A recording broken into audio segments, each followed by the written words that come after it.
no sé si nos quiera narrar brevemente. Ella no le gusta mucho hablar, pero sí creo que es importante, aunque sea de forma breve, que nos relate su vivencia. Tengo aquí también a Mauro, que él ha participado desde antes del 68, mucho de lo que dijo Raúl, Gamundi. Pues Mauro era parte de la FENET y de la CENET, ¿no? Entonces nos puede platicar también de eso. Iván, pues él estaba en la Boca 7, y también nos gustaría escuchar la vivencia de la Boca 7. Y la maestra Ana María, pues como portavoz de las mujeres del 68, porque luego se piensa que nomás son 2 o 3 nombres que se volvieron famosos, pero no hubo muchas mujeres que participaron dentro del movimiento, ¿sí? Entonces le pediría a Milton que nos dijera unas palabras. Bueno, muchas gracias por la invitación, y pues les voy a platicar lo que vi y mi experiencia durante el movimiento.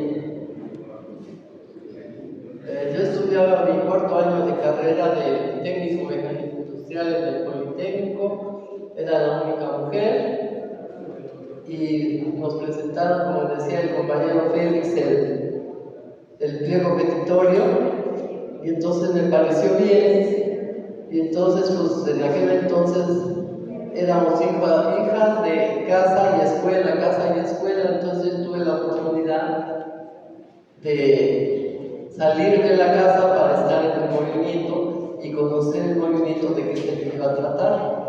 Entonces, mi papá daba clases en el Politécnico, era catedrático del Poli, él trabajó 46 años, él estuvo en la coalición de profesores del Politécnico, entonces la ideología íbamos sobre la misma meta. Mi hermano estuvo en la vocacional 5, donde se inició el problema de la preparatoria choteriana con la vocacional número 5. Bueno, yo asistí a todas las manifestaciones. En mi escuela, pues, como era la única mujer, querían que yo estuviera en la cafetería para que hiciera de comer, de desayunar y de cenar. Entonces yo les dije, no, al diablo, yo no sé nada de esas cosas, yo me voy pues al Consejo Nacional de Huelga. Y me fui al Consejo Nacional de Huelga, y pues ya un compañero gordito fue el que se quedó en la cafetería, y hasta eso guisaba sabroso. Y entonces yo estuve ante el Consejo Nacional de Huelga de mi escuela, que era el ITI, que era una escuela técnica industrial para hijos de obreros calificados. Entonces a mí me costó mucho trabajo entrar a esa escuela, y el director, gracias a él, pues logré mi meta de ser mecánico industrial, o sea, sobre máquinas y herramientas, que me gustaba más la práctica que la teoría. Entonces, estuve en todas las manifestaciones, me tocó la de la toma de CU, ahí conocí a una compañera de odontología, y pues se vino lo del casco de Santo Tomás, nosotros estábamos en la asamblea, y después pues empezamos a juntar medicamentos para llevarlos a las escuelas superiores de Zacatenco. Entonces yo reuní 2 cajas, y el 2 de octubre me levanté muy temprano, y mi padre me dice, otra cosa, mi padre me llamaba siempre Patricio, desde Milton Cleya siempre me llamó desde chiquita Patricio. Me dice, Patricio, dice, ¿dónde vas? Y yo voy a Zacatenco a entregar unas cajas de medicamentos. Y dice, ¿por qué? Le digo, ¿por qué? Dice, porque se va a poner fea la cosa, pero no se sabe cuándo ni a qué horas. Entonces le digo, no, yo no voy a Zacatenco, dejo esto y me regreso. Ok, entonces me fui, Entonces entregué las cajas y empecé a los compañeros a pasar la voz de que había asamblea en el CIME. Entonces fui al auditorio y ahí me encontré a la compañera Marcia, que conocí en el Consejo Nacional de Huelga y en el CEU, y nos tocó la toma de CEU. Entonces el que estaba dirigiendo la asamblea dijo que las mujeres también estábamos trabajando de hombro a hombro con ellos. Entonces le tocaba a una mujer ya ser la maestra de ceremonias del mitin. Entonces mencionaron a Elena Marcia, de antropología de la universidad, y a mi querida que soy yo, del Politécnico. Entonces, por un voto le gané a ella. Entonces yo dije, en la madre, yo no sé nada de esto, pero si otros no saben y se avientan, bueno, pues si yo quedé, pues yo voy a hacer. Entonces mencionaron a cuatro compañeros para los temas que iban a desarrollar durante el meeting. El primero fue Florencio López Casuna. Nos fuimos a un salón y allí redactamos todo lo que teníamos que decir en el meeting, porque realmente no iba a ser meeting, sino iba a ser la caminata de Tlatelolco al casco de Santo Tomás para pedirle a los militares que entregaran las escuelas de Santo Tomás. Bueno, pues por fin de que se quedó, que fue de meeting ahí mismo en la Plaza de las Esculturas. Entonces, pues ya empecé a mencionar al primer orador, que fue Florencio López Osuna. Él terminó su tema y empezaron a pasar unos helicópteros. El primero soltó una luz verde del lado de la iglesia, que quedaba del lado izquierdo, de la terraza del edificio Chihuahua, y enseguida pasa otro, y pues yo recuerdo que vi dos luces, una verde y una roja, y fue cuando se soltó la balacera. Entonces a mí me arrebataron el micrófono por esta parte de acá atrás, porque decían que dijera que era provocación, que no corrieran. Entonces pues yo no dije dos ocasiones. Entonces me arrebatan el micrófono y yo me asomo al balcón y veo que las personas se están cayendo. Entonces todos los que estaban del lado izquierdo corrimos al elevador, le pinché ahí al elevador para que se abrieran las puertas, y pues cuál fue nuestra sorpresa, que estaba lleno,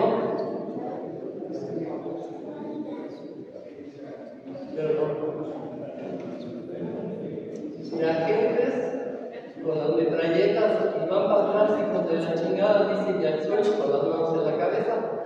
Y pues todos nos fuimos al piso con las manos en la cabeza, y se soltó más la balacera, y a mí me tocó un botón de bala en la mano izquierda, y ya se soltó la balacera. Después no sé cuánto tiempo pasó, y ya cuando se empezaron a bajar, nos jalaban hacia las escaleras y nos preguntaban, al menos a mí, me preguntaron por Sócrates Campos Lemus, que es de economía, era de economía, que ya no está con nosotros.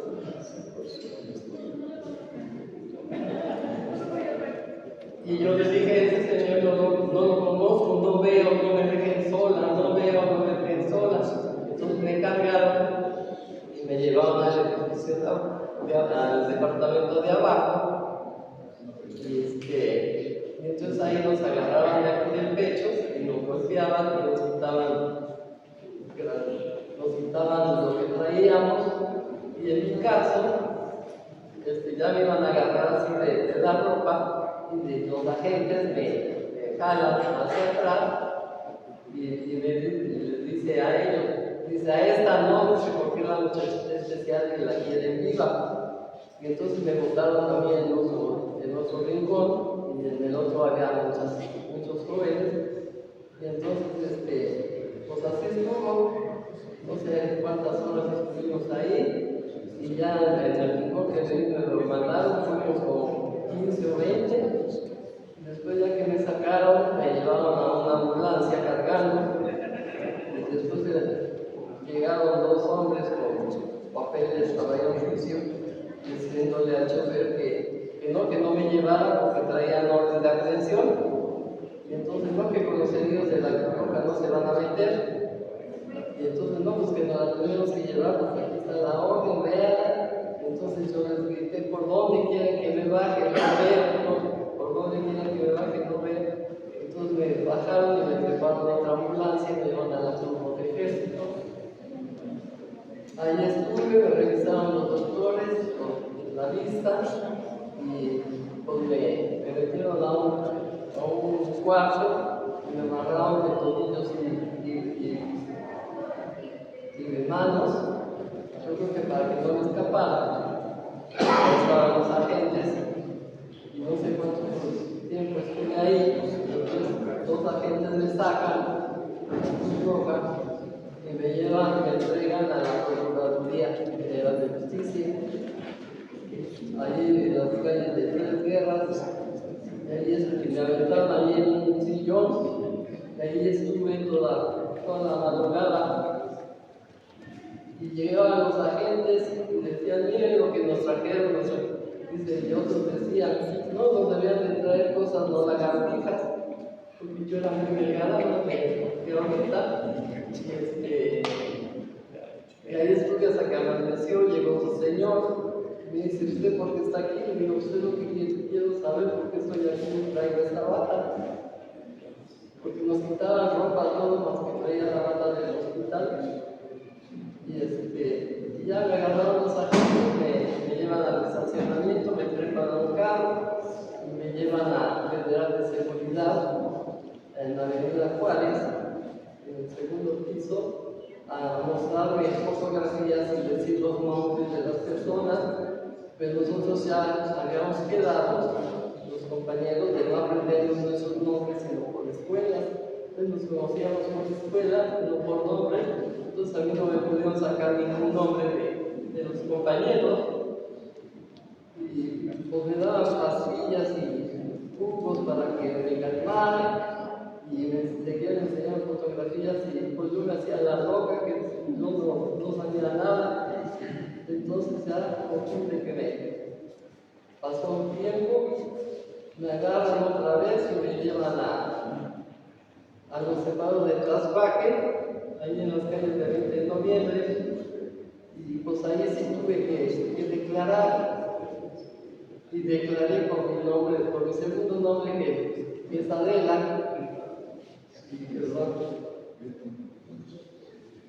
que es Adela, y entonces ya me pusieron en el separo, y pasaron los días, y veía que nadie iba por mí, y yo tenía un compañero de grupo que trabajaba en las vías digitales ahí de Tlaxpaque. Entonces yo dije, pues ya me amolé, las vías digitales ya voy a estar fichada. Entonces, no, después ahí me dejaron, ahí seguí días, no me recuerdo cuántos días estuve ahí, y llegó un momento en que yo creo que me desesperé más y me revolcaba en el suelo y gritaba como si estuviera loca, me jalaba el pelo y los agentes ahí me decían, no, pues la pinche vieja que ahí se muere. Y después ya llega otro y ya abre la cadena y me saca y yo dije, no, pues ahora sí ya me amolé por las vías digitales y no vi en la puerta grande que la abrieron y me llevaron a un carro y me llevan al hospital de traumatología de Valbuena y ahí el doctor me dice, ¿qué le pasó? Le digo, es que yo iba pasando por Tlatelolco y me agarraron. Me dice, ¿qué le parece si le interno? Le digo, no, pues como usted diga. Entonces llamó a una enfermera, me metieron, y me tomaron la presión, me tomaron el nombre, la edad, todo. Entonces, no, que nada más queremos que la inyecten y nos la vamos a llevar, que no, la tomamos, la inyecten y nos la vamos a llevar. Entonces el doctor dijo, no, dice, porque le tenemos que sacar placas, dice, a ver si tiene fractura y no sé qué tal. Entonces ahí estuve, tal vez no sé cuántos días, pero al día siguiente va la del MP del hospital y me dice, a ver señorita, dice, en sus ratos de ocio, ¿qué tipo de libros le gusta leer? Y pues yo en aquel entonces pues, ya tenía 23 años y pues no sabíamos nada de nada, los hombres y demás. Entonces les dije, no, pues yo nomás leía, me gustaba leer libros de mecánica y de sexo. Y entonces me dice, y su deporte o cosas así, pero no, pues yo siempre estuve en atletismo. Y dice, bueno, dice, y andaban armados, ¿y cómo se hace el armado? Empezó así, y yo empecé a gritar, llévense esa pinche vieja loca que me va a volver loca, llévense esa pinche vieja que me va a volver loca. Y ya fueron y la retiraron y se regrese hasta que se calme. Y ya, después me pasaron a otro piso. También ahí no sé decir cuánto tiempo estuve.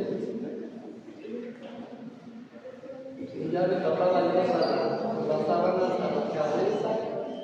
Un día me dice, oigo la voz de una enfermera que me dice, ¿usted es la señorita que no puede caminar? Le digo, sí, pero no me destapé ni nada, no le dije sí. Entonces oí los pasos que se fue, y entonces de más rato llega otra y me dice, ahorita o nunca. Y le digo, ¿qué tengo que hacer? Dice, sígueme. Y la seguí,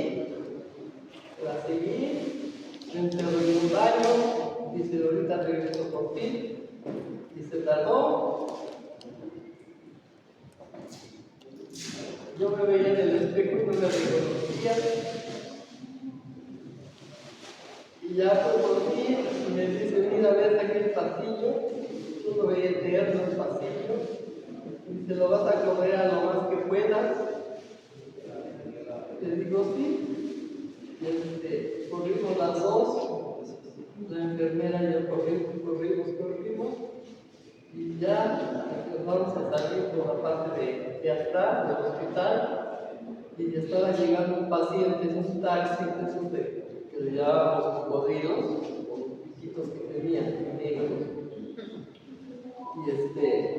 Y ya me metió al taxi y nos sacó y me dijo al chofer, sáquenos aquí, pero ya. Dice, no, dice, verá cómo está de los guardias de los militares en el hospital. Entonces ya alcanzamos a salir y me llevó, no sé a qué rumbo, tocó en una cortina y salieron unos chamaquitos de los que pintan cartón y latas de refresco, de cerveza y eso. Y ahí me encargó y me dice, voy al hospital, dice, a ver qué pasa.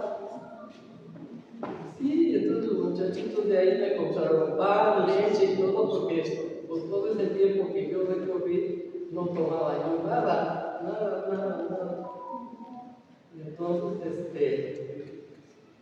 llegó hasta, eso sería como a las 7 de la mañana. Llega como a las 9 de la noche,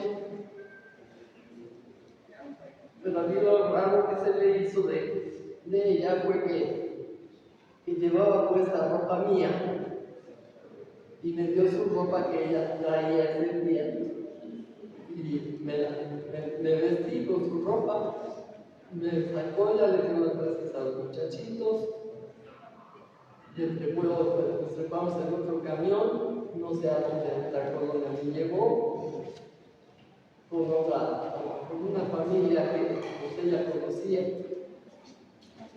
Ahí estuve 3 días.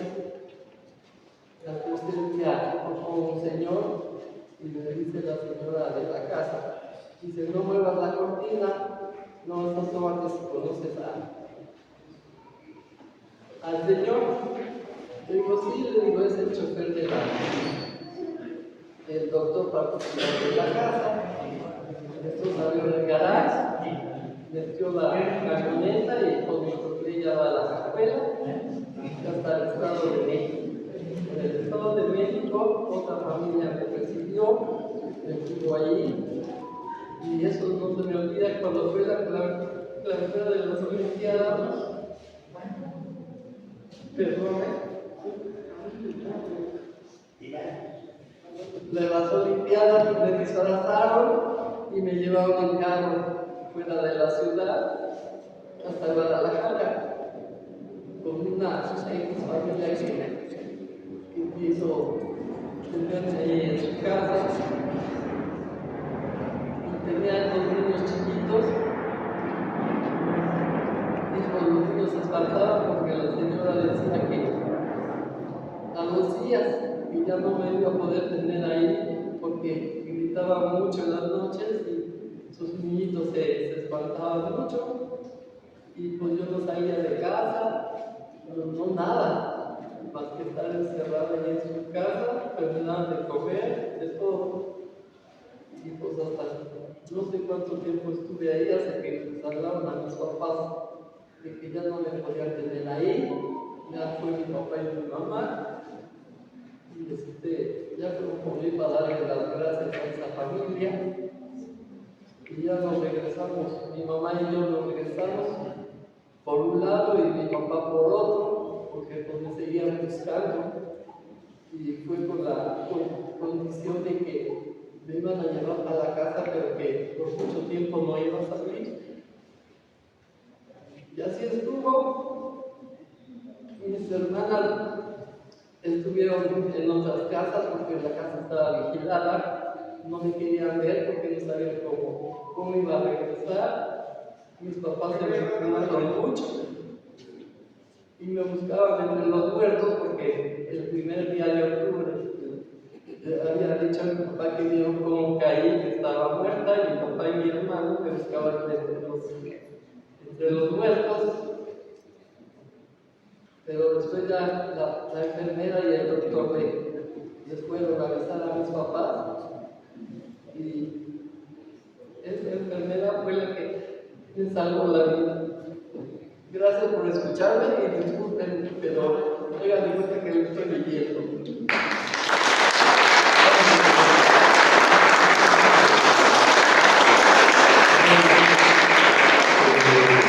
Ahora vamos a pasar el micrófono a Mauro César Enciso. Él nos va a hablar un poco de los antecedentes del movimiento. Tenemos hasta 10 minutos, Mauro. Bueno, muchas gracias por la oportunidad. Voy a tratar de intentar de veras de ser muy breve. Yo quiero manifestar pues, algunos desacuerdos con lo que escuché hace un rato en la intervención de Félix. En primer lugar, quiero dejar bien claro, el movimiento no nace en julio, no porque sea contradictorio con lo que dice, estoy totalmente de acuerdo que es un movimiento que tiene antecedentes mucho atrás, y tiene que ver con lo ocurrido en el país y en el mundo en general. Y era la situación, el contexto nacional e internacional. La Revolución Cubana, los movimientos de liberación nacional a nivel latinoamericano, la guerra de Argel, la guerra de Vietnam, etc. O sea, fue un movimiento que tiene que ver con todo lo que ocurrió a nivel mundial con la juventud en general. Hubo un rompimiento en general del status quo a nivel mundial, en todos los órdenes, en la música, en el arte, en las relaciones interpersonales, en las relaciones en la familia, etcétera, etcétera, etcétera. Y el 68 viene a representar ese despertar en general de la juventud, no solo en México. Recuérdense los movimientos en los propios Estados Unidos, en Berkeley, por ejemplo, en Francia, incluso dentro de la cortina de hierro, manifestaciones específicas en ese sentido. Acuérdense de la primavera de Praga, etc. Entonces, todo eso representa de muchas maneras el despertar en el 68. Por un lado, la búsqueda de encontrar soluciones a la represión por parte de quien tiene la fuerza para reprimir, que es el gobierno, que es el Estado. Y por el otro lado, la búsqueda de manifestarse por las libertades democráticas en todo el país. Y tiene antecedentes muy importantes. Efectivamente, en el 56, la Federación Nacional de Estudiantes Técnicos, que era una federación muy representativa del movimiento de los estudiantes técnicos a nivel nacional, fue acabada en su estructura fundamental. Fue charificada. La FENEC, a partir de 1956, ya no volvió a ser la misma. Fue una estructura totalmente cooptada por el prigobierno de entonces. Los líderes fundamentales de la federación fueron encarcelados y acusados del delito de disolución social. Nicandro Mendoza fue el primer dirigente estudiantil en funciones que fue sujeto al proceso por el delito de disolución social, junto con Mariano Molina, que era el secretario general del Comité Ejecutivo Nacional. Y entonces no fue el primer estudiante, el primer acusado de disolución social, porque ya antes había habido otro acusado de disolución social, que era el dirigente comunista, joven comunista, Mario Orozco, de la Universidad de Guadalajara, que entonces dirigía el movimiento de la juventud comunista, y él fue el primer acusado del delito de disolución social. Hay antecedentes muy importantes. Efectivamente, la huelga del 67, que es un movimiento triunfante, y esto es muy importante destacarlo. La huelga del 56. La huelga del 56, todo el primer semestre, fue una gran manifestación de centenares de miles de estudiantes del Politécnico, de las normales rurales, de las escuelas normales en general de los estados, de algunas partes de la universidad. Y fue un movimiento que no tuvo concreción en muchas cosas, pero fue un movimiento que no fue reprimido gracias a la movilización que despertó en todo el primer semestre del 56. Y después vino el embate del gobierno en contra de ese movimiento. Fue entonces que tomaron el internado el 23 de septiembre de 1956 en la policía y el ejército, encabezado por el recién nombrado entonces director general del Politécnico, por el régimen de Ruiz Cortines, ¿verdad? El entonces flamantísimo recién industrial, próspero industrial, con negocios con el gobierno, que fue Alejo Peralta Díaz Ceballos. Él fue instruido por el director para ocupar el cargo del director general del Politécnico, que había renunciado el biólogo Hernández, ¿verdad?, para ocupar el cargo Alejo Peralta, y encabezó la toma del internado. Esa es una mancha que todavía no se ha borrado ni se borrará. Como el director general encabezando las fuerzas represivas para desalojar al internado, y la tropa duró ahí más de 2 años con el internado en su posesión. El internado estaba recién inaugurado, tenía escasamente 6 años o 4 o 5 años de ejercicio. Ese nuevo internado, que ocupa ahora las instalaciones de la flamante Escuela Nacional de Ciencias Biológicas en el casco de Santo Tomás. Ahí están todavía las instalaciones muy dañadas por los sismos, etcétera, muy reforzadas, pero eso era el internado entonces del Politécnico. Entonces, viene desde entonces toda una acumulación de cosas y de manera de hacer los movimientos. Efectivamente, a 10 años de ese golpe del internado, se hizo un movimiento conmemorando esa toma del internado en 1966 y se empezó a nuclear gente de diferentes escuelas, de la Escuela Superior de Economía, de la Nacional de Ciencias Biológicas, de las vocacionales, sobre todo la vocacional, como ya se refirió, la vocacional 7 que estaba en Tlatelolco y que ya incluso la derruyeron. Ya está demolido completamente el edificio de la vocacional y solamente queda en pie lo que fue su auditorio y ahora se denomina Teatro Isabela Corona. Y a partir de eso, del 66, recordando demandando justicia por lo del internado, empezó a anunciarse diferentes expresiones de líderes juveniles de diferentes escuelas del instituto. Y esto se manifestó profundamente en la huelga del 67, que con una gran osadía logramos detener una serie de escuelas y no pidiendo nada absolutamente para el movimiento de las escuelas, simplemente en solidaridad con la Escuela de Agricultura Hermanos Escobar, y fue un movimiento que triunfó, que pudimos lograr acuerdos con el gobierno estatal y el gobierno federal, y esa escuela actualmente es la Facultad de Agronomía de la gloriosa Universidad Autónoma de Chihuahua, lo que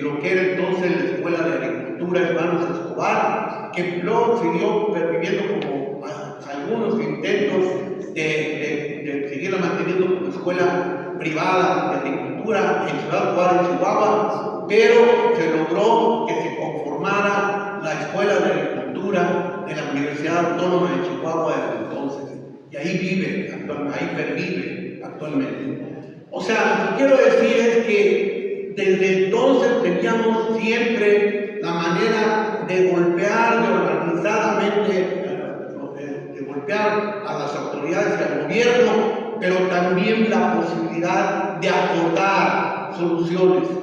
Y eso fue lo que yo creo que no existió en la última parte del movimiento del 68.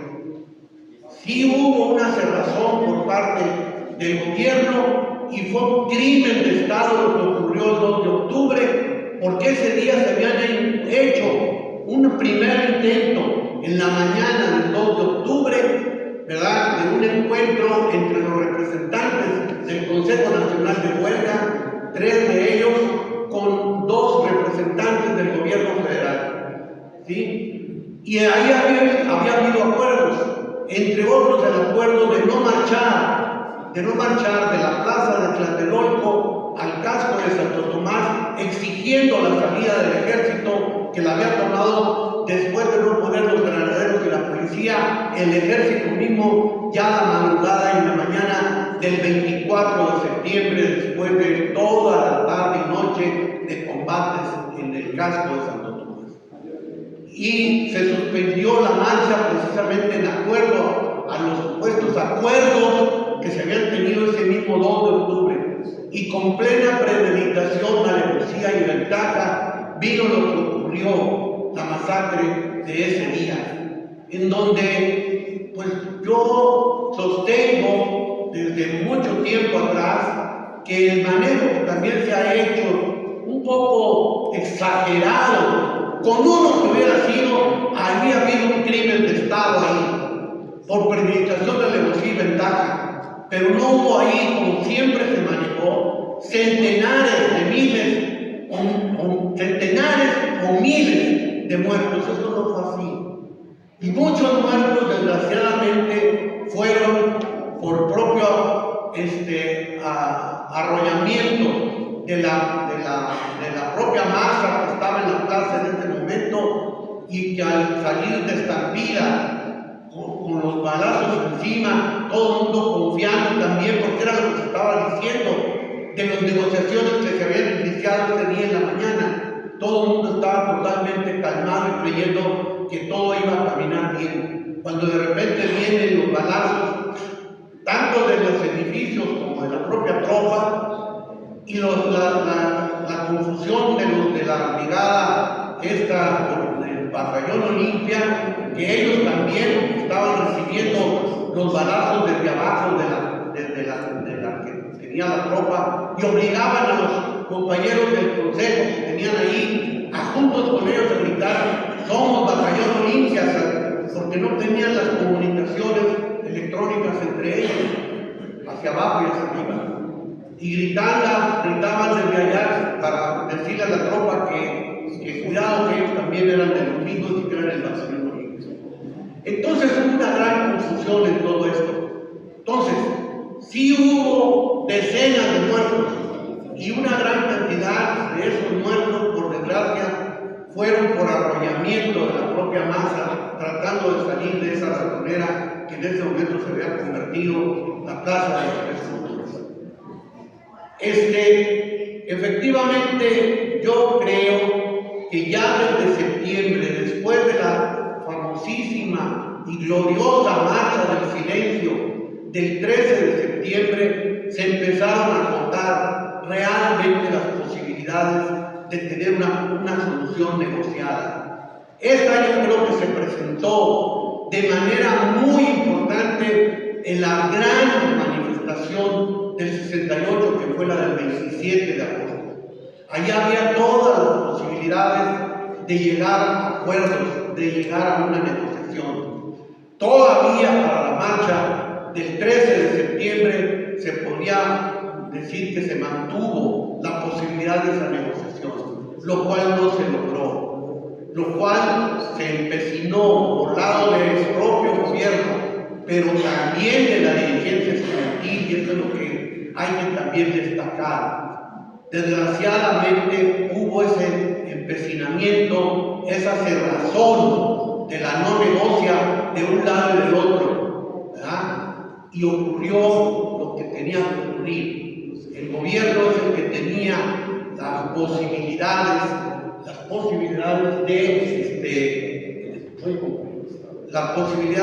de reprimir como lo hizo, pero también se pudo haber encontrado y se abría la posibilidad, hubo el momento de hacerlo, y eso no se quiso o no se supo hacer, y esto es una desgracia que yo creo que el movimiento estudiantil, el movimiento popular en general, no ha terminado de pagar, y tenemos que ser muy claros de todo eso. Gracias.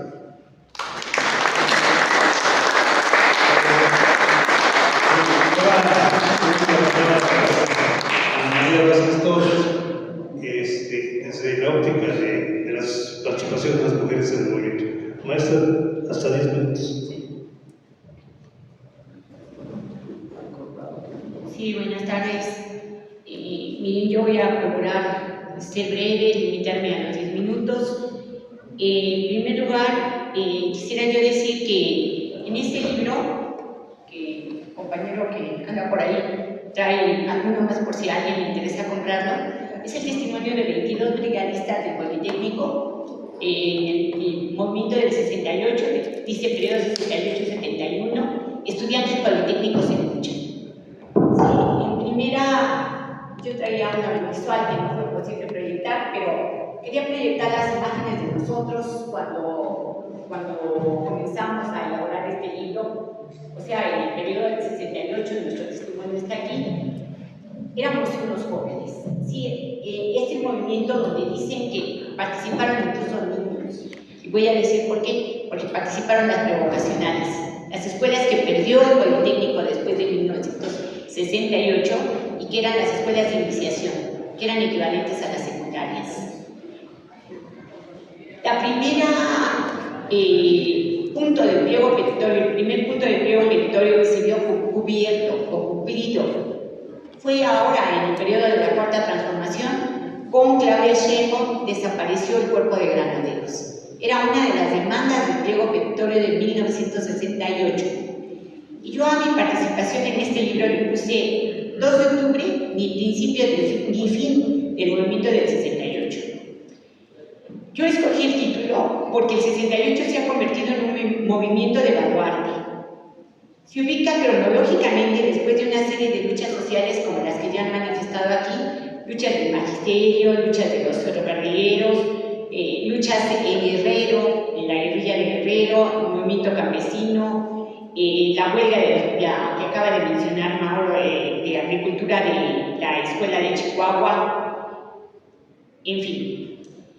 Pero quiero resaltar esto, ni la represión militar, ni la masacre de Tlatelolco, ni la cárcel preventiva en el Palacio Negro de Lecumberri pudieron acabar con los comités de lucha estudiantil que durante varios años después siguieron liderando a las escuelas más combativas y presidiendo, aún en refugio, la lucha por las libertades democráticas en México. Yo sostengo que el 68 no ha terminado, que a pesar de los 55 años del 68, los que nacimos en el 68 estamos aquí y mucha gente que ha participado en movimientos posteriores al 68 o en los comités que aún se nombran 68-2023 por decir algo, siguen participando, honrando este movimiento. Yo sostengo que como ahora existe la Comisión de la Verdad, la guerra sucia no es un periodo cronológicamente limitado a decir después del movimiento del 68. En la nueva Comisión de la Verdad se establece que los periodos de la guerra sucia comenzaron en los 60. Y yo sostengo que el movimiento del 68 es una muestra de guerra sucia. ¿Por qué?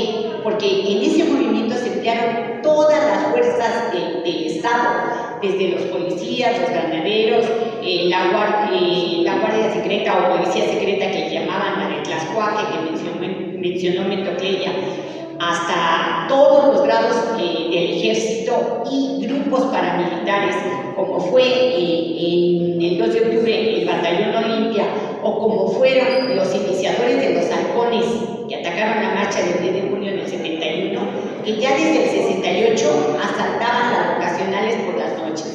Y la vocacional número 1 que representaba aquí el compañero presidente Rolando Brito, como la vocacional número 7, fueron balaceadas varias veces en las noches por grupos de oscura procedencia, y entre los que se considera estaban los antecedentes de los halcones responsables de la masacre del 10 de junio de 1971. Entonces se atacó y el ejército salió desde el bazucazo de la Prepa 2, que fue antes del 1 de agosto, porque el 1 de agosto sale Barrosierra a reclamar por la autonomía universitaria y por esta agresión militar. ¿Cuándo vuelve a salir? El 24 de septiembre.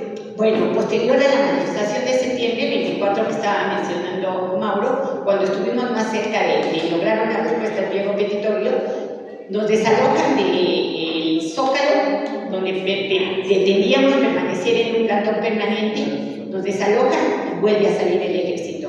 Al día siguiente llevan un acto de desagravio, vuelve a salir el ejército. El 25, 26 de septiembre. Bueno, 27 de agosto, 28 de agosto. 27 de agosto la marcha, 28 de agosto el desalojo del plantón del Zócalo. Para el 13 de septiembre ya habían tomado la ciudad universitaria, también en este caso fuerzas policiales, pero el 23 de septiembre el ataque al casco de Santo Tomás es una lucha de guerra en la cual intervienen policía secreta, granaderos, fuerzas de caballería, hasta llegar a los tanques militares.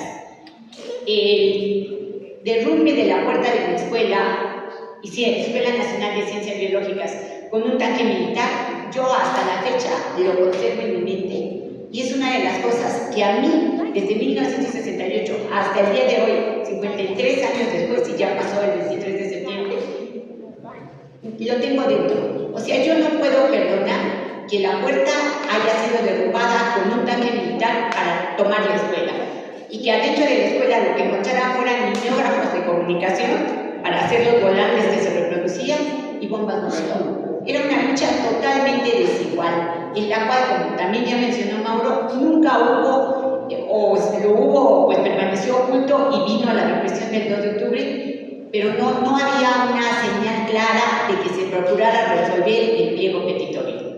El pliego petitorio era un pliego político, no era un pliego escolarizado.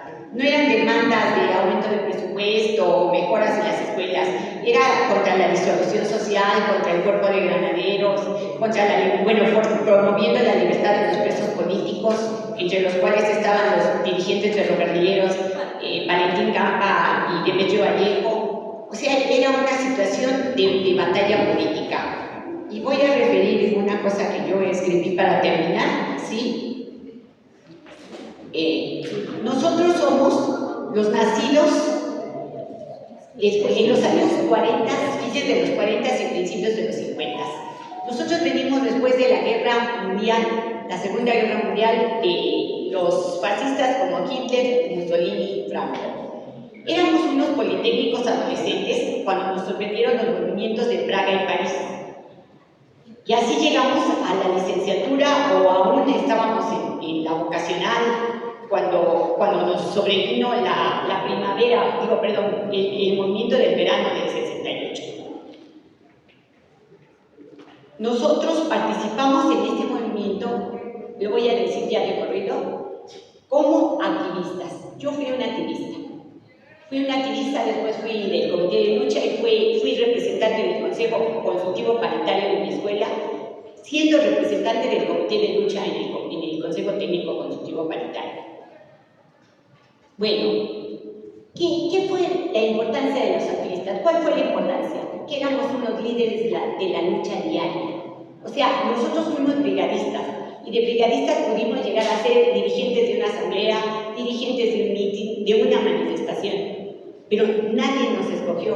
Éramos miles y miles de activistas los que nutríamos con nuestra presencia en las calles todos los días para luchar contra la prensa vendida, contra lo que ahora llamarían todos los conservadores. ¿Sí? Nos desacreditaron hasta porque se prendieron las luces de la catedral y se tocaron las campanas el día 27 de septiembre. Pretendieron hacer una peregrinación de desagravio a los símbolos patrios y a las instancias religiosas.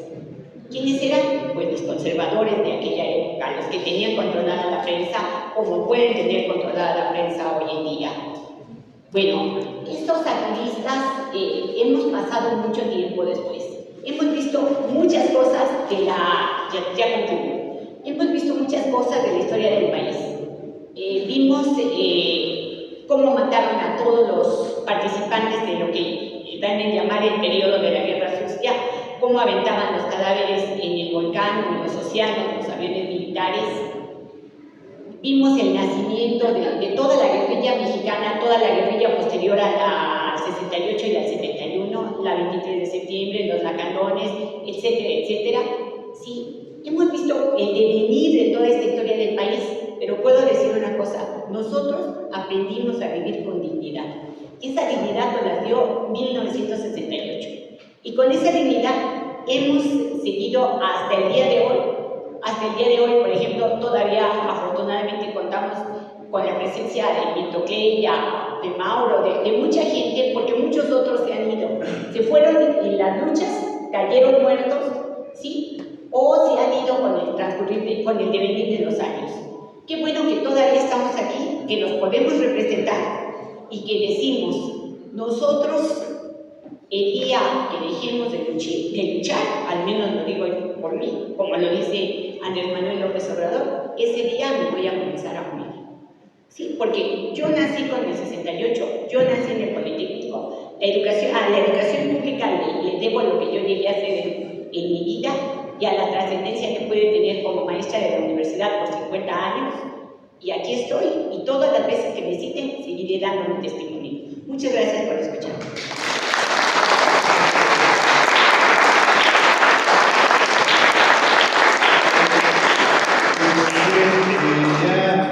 Queremos concluir. Yo nomás les voy a decir acerca de mi persona, que yo tenía 15 años cuando inició el movimiento. El 2 de octubre acaba de cumplir 16, éramos unos niños, como dice, y yo vivía en la calle de Costo Sierra, enfrente de las prepas. y los primeros días estuve ahí con los compañeros, me tocó estar aquí a su casa, y estuve en todas las marchas, estuve el 2 de octubre, y en todos, desde la vocacional, como aquel compañero Leopoldo Estrella, que también desde esa época, la Boca 1, y que incluso hay una anécdota, ¿no? Que en la película El Grito, que es un documental que se hizo en esa época, hay una toma de Tlatelolco y aparecen arriba de Chihuahua en la azotea unas figuritas, parecen muñequitos, ¿no? Pues esos somos nosotros que nos subimos a Chihuahua el 27 de septiembre. Y el 2 de octubre íbamos a hacer lo mismo, nos íbamos a subir a la azotea. Afortunadamente no nos subimos y por eso lo estamos contando, ¿no? Bueno, esa es una anécdota. Bueno, lo que sí también quiero subrayar es que muchos de nosotros pues no hemos arriado banderas, ¿no? Seguimos en la lucha, hemos continuado en diferentes trincheras, en la lucha sindical, en la lucha social, en fin, creo que eso siempre decimos, y creo que el presidente lo reconoció cuando en su campaña en el Estadio Azteca, reconoció que lo que estamos viviendo ahorita de la Cuarta Transformación es producto de estas luchas del 68 y otras, ¿no? Las que antecedieron, que ya se enumeraron. Bueno, no quiero alargar más y le cedo la palabra a ustedes, si alguien quiere hacer preguntas, comentarios, etc. Al final vamos a ir, al final vamos el compañero Felipe Galván, también de 68, va a hacer una pequeña presentación de una obra de teatro. Entonces, tienen la palabra allá el compañero de sombrero. Buenas tardes y gracias por darme la palabra. Yo tengo siempre dentro de la incertidumbre del movimiento estudiantil 68, yo laboraba como estudiante, Cada cerveza para acá. pero sí, después.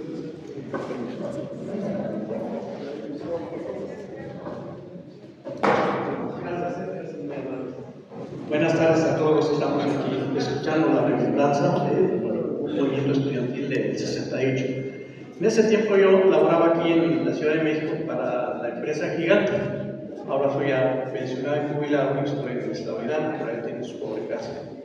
Pero bueno, recordando esos tiempos tan dramáticos, tan sufridos por todos los miles de estudiantes que ofrendaron sus vidas, y que creo que la democracia mexicana les debe y les sigue debiendo su iniciativa, porque a base de sus movimientos estudiantiles que hubo, yo creo que ahorita la democracia mexicana está fortaleciéndose, desde luego con el apoyo de nuestro presidente también.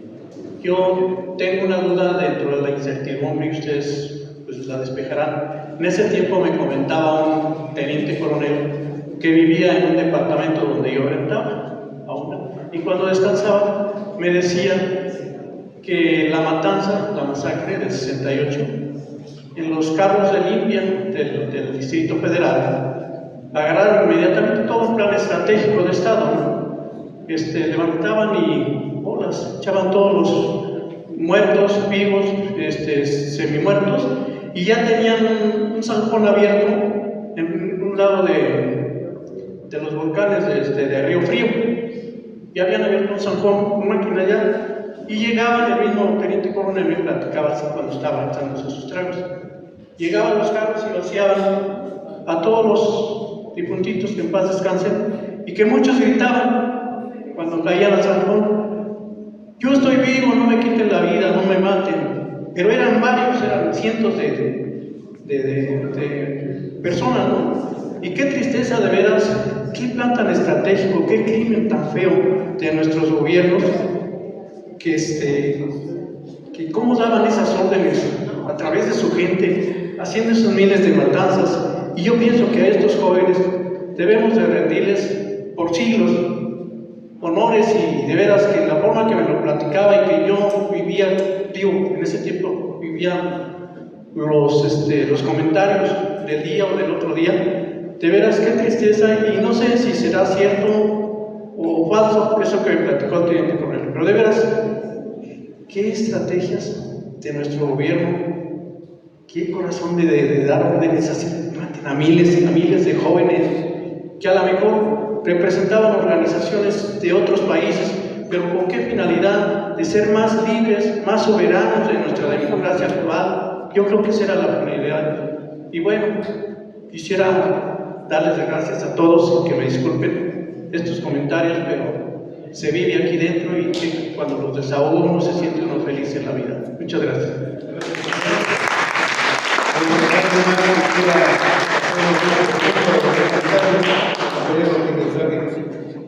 Gracias, buenas Ahora tardes. van a pasar. Mande. ¿Pasar? Es que estamos conectados.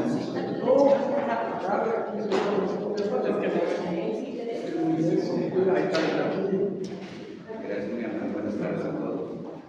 Y solamente para informarme de la mesa que mencionaba que había habido muchos muertos por el atropellamiento. ¿En qué sustenta eso? Porque yo creo que si esa fuera la causa, el gobierno hubiera tenido una manera de legitimar tantos muertos. Y como no lo hizo, entonces a mí se me hace un tanto dudoso eso. Entonces la pregunta concreta es, ¿en qué podemos sustentar ese criterio? Gracias. Bueno, ahorita podremos contestar.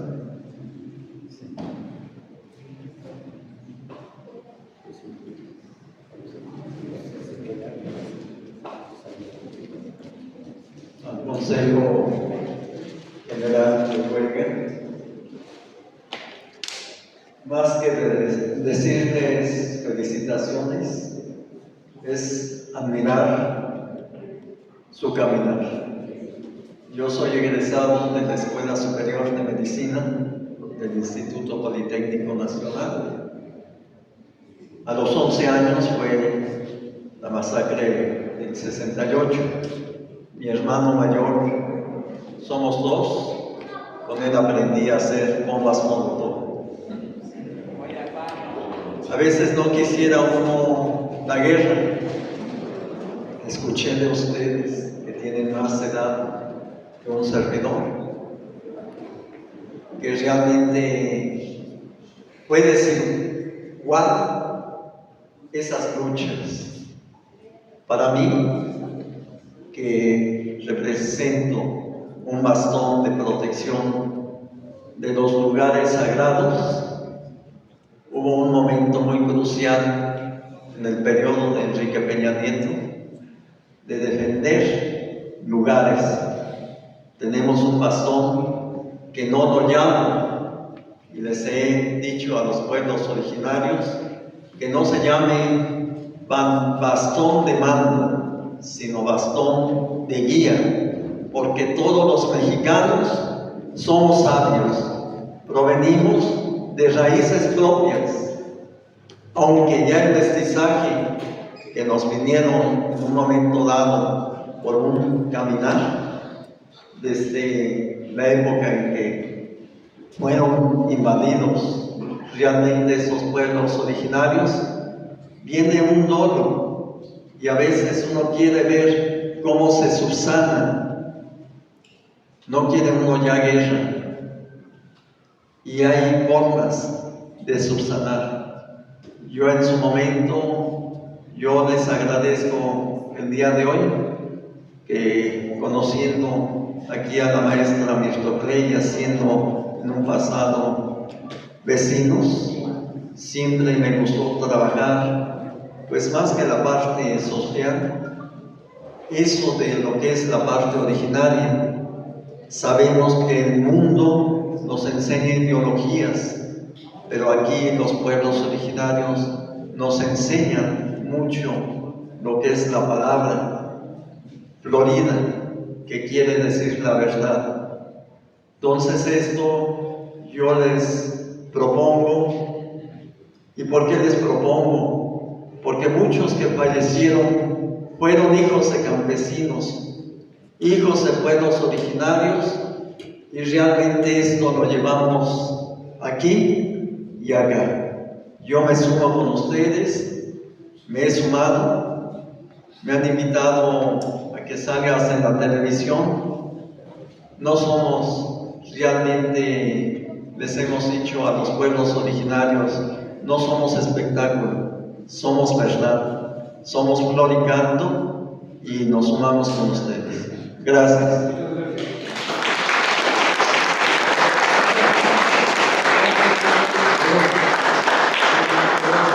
maestro Guido, con todo el respeto que me merecen, ¿les parece si le damos espacio al maestro Galán? Sí.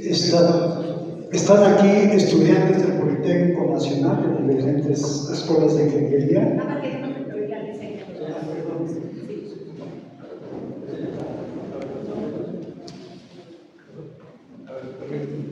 Sí, ya vamos a concluir, no sé si ya quede otra pregunta, si no ya para pasar a la obra de teatro de Felipe Galván. Y hay una pregunta que hizo el compañero, se lo quiere contestar la maestra Ana, muy breve. Bueno, la pregunta creo que va en el sentido de que por qué se habla de muchos muertos. Yo les digo así simplemente, hay una estela ahí en Tlatelolco donde está un número de nombres. Hay nombres que no aparecen en esa estela por una sencilla razón. En esa época, muchos estudiantes estados en el Politécnico de la universidad eran de provincia, y en esa época no había comunicaciones como ahora, ¿sí? Muchos compañeros venían de pueblos, ¿sí? Eran hijos de campesinos, como se dijo acá. Entonces imagínense, pues alguien que haya muerto ahí, que incluso ahora que derrubaron la Boca 7, aparecieron restos humanos, que se presume que eran de compañeros. Incluso también después del temblor del 85, en los sótanos de algunos servicios aparecieron cuerpos. Aunado a que también desde esa época ya se practicaba el aventar cuerpos, ¿sí? Al mar. México, desgraciadamente, fue de los precursores, ¿no? Bueno, entonces, todo el mundo queremos hablar aquí.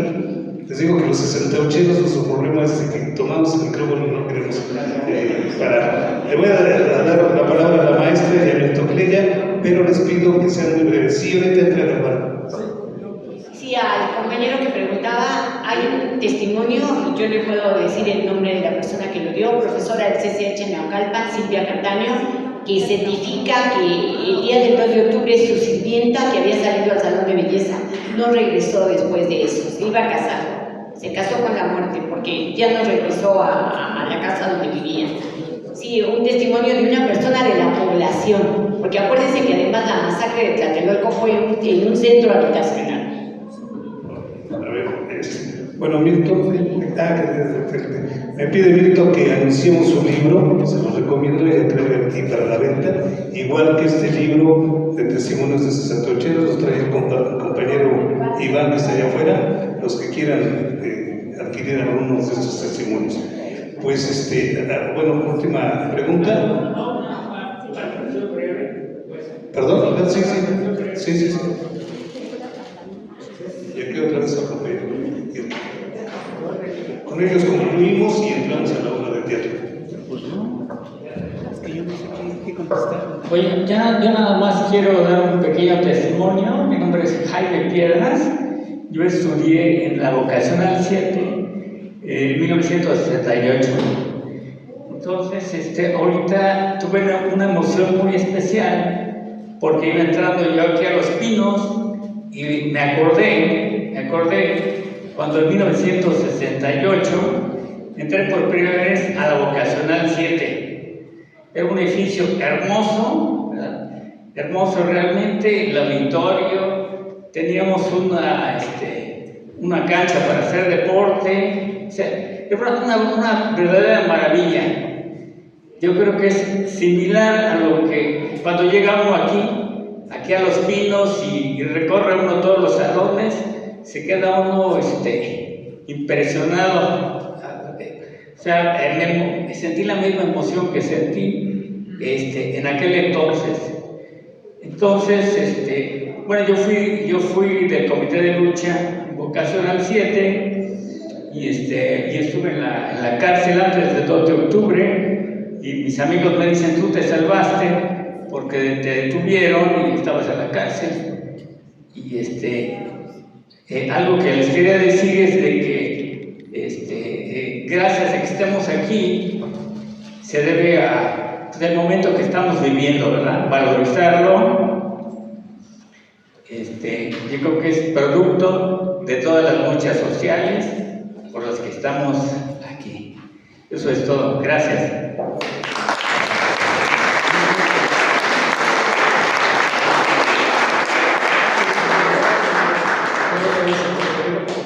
¿Algo breve? Maestro, es que yo creo que se malinterpretó lo que yo dije. Yo no digo que no hubo muertos, por supuesto que hubo muchos muertos. Mi pregunta fue, en la mesa se mencionó que muchos de ellos habían sido por atropellamiento. ¿Cuál es el fundamento para decir que fue por atropellamiento? Yo lo dudo porque el mismo gobierno, si hubiera sido ese el caso, hubiera tenido una idea para decir, hubo tantos muertos porque se atropellaron. Pero yo creo que no fue atropellamiento, sino realmente fue por arma. Bueno, esa es una visión del compañero Mauro. Exactamente. Yo difiero de esa visión. Esa es la pregunta que yo le hago a Sí, la compañera. definitivamente no es muy creíble eso, ¿no? Fundamentos. O sea, los muertos que hubo en Tlatelolco, la mayoría fueron por balas. Sin duda. Sí, eso no hay duda, ¿no?